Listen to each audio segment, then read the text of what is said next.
రాష్ట్రంలో సర్ ప్రక్రియ అక్టోబర్ 12 వరకు పొడిగింపు. ఎన్యూమరేషన్ ఫారాల స్వీకరణకు ఆగస్టు 3 తుది గడువు.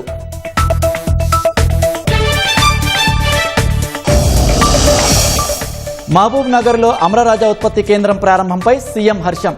కాలుష్య నివారణ కోసం ఈవీలను ప్రోత్సహించాలని పిలుపు.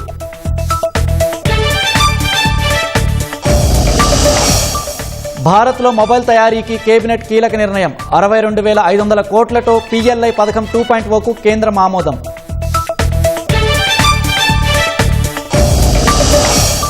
టీఎంసీ రెబల్ వర్గంలో చేరిన దీదీ సన్నిహితుడు మదన్ మిత్రా. తృణమూల్ పార్టీ సంక్షోభానికి అభిషేక్ బెనర్జీనే కారణమని వెల్లడి.